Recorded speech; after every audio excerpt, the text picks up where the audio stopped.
So the Pat McAfee show had a very interesting guest that said something very interesting. So we're going to talk about it.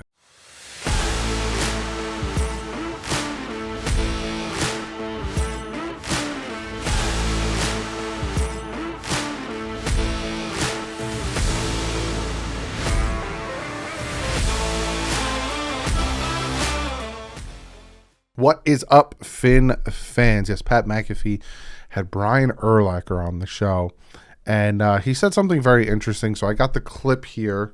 I kind of watched it. It's if you go on the Pat McAfee show, it's at about 20 minutes and 55 seconds when I'm going to start the clip. They start talking about the Hall of Fame, and Ryan Holt told me to check this out. Apparently, Brian Urlacher said some good things about Zach Thomas. So we're going to listen to it, we're going to react to it, and all that good stuff. So let me pop it up here and let's take a listen. Whenever everybody leaves, there is cursing, so brace yourself. Normally, and I want to get your point of view on this, and I've said this a lot to a lot of retired guys. Okay. Just talked to Darrell Revis about this, who fucking... He's good. Is he in the Hall of Fame yet? No, he's coming up. Is he I think. eligible? I think he's coming up. Yeah. Gotcha. Next 2 years, right? Mm-hmm. Yeah, I think he's going in. Got to. He's a fucking island, that guy. You would think... Well, you know who votes on that? We're not voting on that. See, I thought by the way, first time Hall of Famer in studio. Yeah. Thank you. That is worth saying again. Thank you for coming in here. Wish you would have brought the gold jacket, but you should have told me. No, we didn't fucking know until as the show was starting. We didn't know. I you were only first. wear it on request. I only take it to places if someone requests it. I'm like, I'll bring it. In this humidity, we could have never done it in this humidity. We'll call you back in the middle of fall or I winter. wouldn't wear it till I got in here. Yeah, With I my understand. outfit, That's matched good. too. Well, and then you walked in here. There was a little skunk spray too that would have It was gone a on. weird smell. Yeah, I don't want that. No, but I thought Hall of Famers were the ones voting on that whole thing. That's not the way it goes. You are incorrect. It's the media. It's the sports writers, just like the NBA and baseball. It's the sports writers, the guys who played their whole lives and play the game, high school, college, NFL. They vote. Not guys who never play the game are the ones who vote on whether or not these guys who, retired. I'm gonna give you one guy who I cannot. This pisses me off. Zach Thomas. How the fuck is Zach Thomas not in the Hall of Fame? Put his stats up with mine, Ray, any other linebacker who's even close to Hall of Fame or been in the Hall of Fame. He's right there with us, if not better. Why is he not in? You think? Maybe because he's 5'10". I don't know. Honestly? I have no idea. I don't know. I don't get it. It pisses me off every year. I advocate for him to get in, and he was a finalist a couple of years, but they don't put him in. I don't understand it. So we can do a follow-up with this, I guess, and I didn't expect to have this conversation. Sorry. No, don't worry about it. This is good news. People are learning things right now. Yes. So awards that happen, right? I'm a big because of how many I've lost. I think this is why. Yeah. I think it's because of the amount of awards that I've lost. Screwed you. Yeah. Like even back to the high school. I mean, this is high school. This is an entire thing. Accumulation. Where I've had to reframe awards in my mind, and it's almost like I'm jaded by them, but it's real. Like when somebody gets an award, I think it's awesome. I think it's warranted. Like congratulations. But we should also immediately look at who's voting. Who's voting for the award, because they're the ones deciding. So do we give a fuck what their opinion is or not? Like that is something I'm not saying that we don't for every single one, but there is a lot of that I think kind of should be talked about more that isn't talked about. So watch the full episode. Again, it's June 15th. It's today's episode, Pat McAfee Show. Like I said, it started at about 20 minutes, 55 seconds.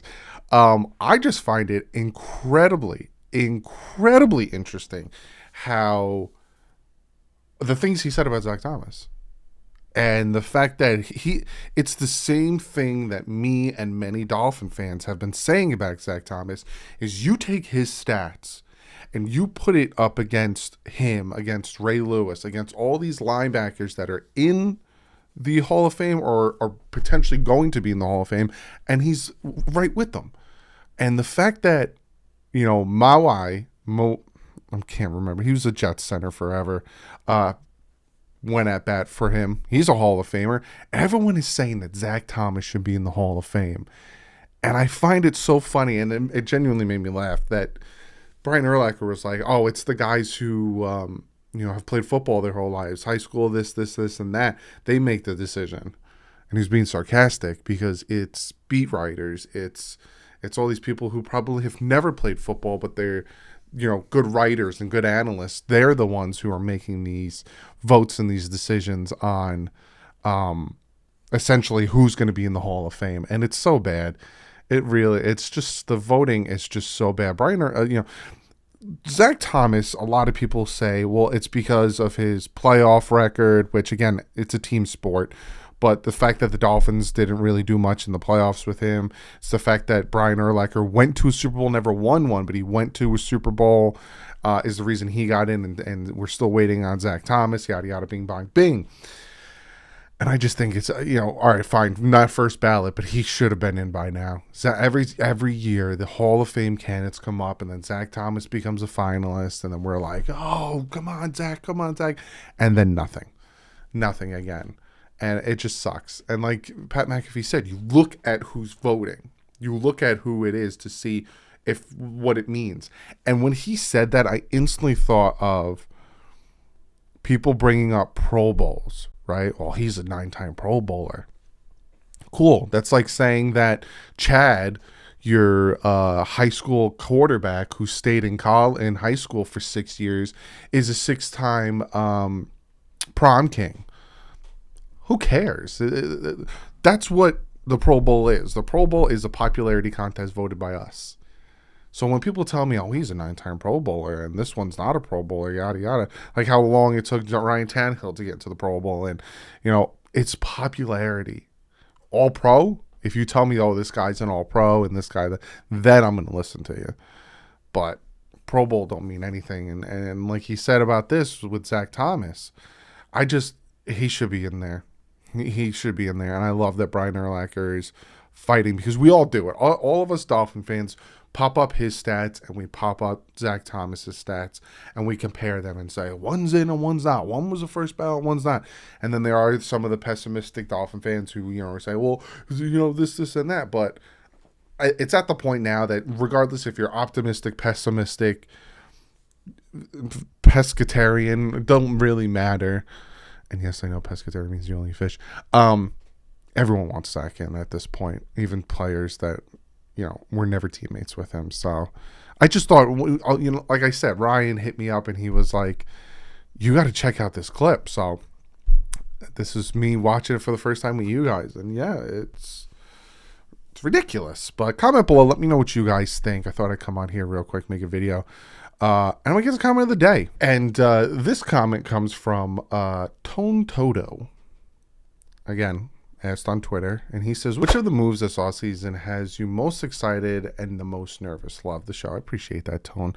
Most excited, I'm going to take Tyreek Hill out, all right, because Tyreek Hill's move was just a big blockbuster move, and I'm pretty sure 90% of the Dolphin fan base is super excited to have Tyreek Hill on the team just because of how dynamic he is as a player and the attention he's going to take away from the rest of the players.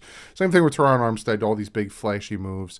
Alec Ingold, unsung hero. No one really talks about Alec Ingold, but he's one of the best fullbacks in the NFL. And to have him on the team and to have him come in and hopefully help with the pass blocking on play action and help open up lanes for the zone running. I'm very excited for Alec Ingold and even Melvin Ingram. It was a late one, but Melvin Ingram, I think he's going to really help with third downs and situational pass rushing. So I'd have to say Alec Ingold and Melvin Ingram are some of my favorites in that aspect. Now, what offseason moves makes me the most nervous? I would have to say the lack of moves towards the offensive line. There's not a move that the Dolphins made this offseason that makes me nervous, right? I'm racking my brain. A lot of it was, we signed our own guys, and then Teron Armstead traded for Tyreek Hill, Cedric Wilson Jr., Alec Ingold, Morse. I don't know why my brain, because I'm trying to run through it, I keep messing up his name. Edmonds, Bridgewater. None of them make me nervous, but it's the lack of moves that they made, right? You bring in Connor Williams, everyone thinks he's going to play left guard, he's going to play center. All right, I don't hate it. Which you got a legit center, right? Everyone's wondering, J.C. Treader, what's he doing? No one's signed him yet. He's just sitting around. Is he going to retire? All that stuff. The right tackle position, that's to his blind side. What's going on there? I wish they would have added one more offensive line piece, right?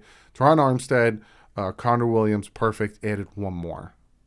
Whether it be a right tackle or center. I wanted that one more. And I think that's the one that makes me nervous because I honestly think that this offense is going to be successful when it all, thrives and depends on the offensive line. Defense, again, I think adding Melvin Ingram is just the cherry on the top. So nothing on that side really makes me nervous. So yeah, it's just that offensive line. We'll see. We'll see how it all pans out. I'm hoping the addition of Teron Armstead, Connor Williams, really can help. Having them on the outside and inside, and then if you can take Liam Eichenberg, my brain is going 5,000 miles a second. He learn between those two, kind of like Tunsil did between Albert and Pouncey, and then having Austin Jackson being next to Robert Hunt, having that dependability to his left, or if they switch him, again having the struggle in the middle and the experience on the outside and the inside. We'll see, but that's a video where I talk about the camp battle position with the offensive line. But that's what I got for you today. Thought I'd come on, make a quick video. Tomorrow we are going to be episode 1 of camp battle positions. We're going to be looking at the quarterback position. Going to talk about Bridgewater, Tua, and Skylar Thompson. But other than that, guys, I hope you have a fantastic rest of your hump day Wednesday. But other than that, like usual, stay classy and fins up.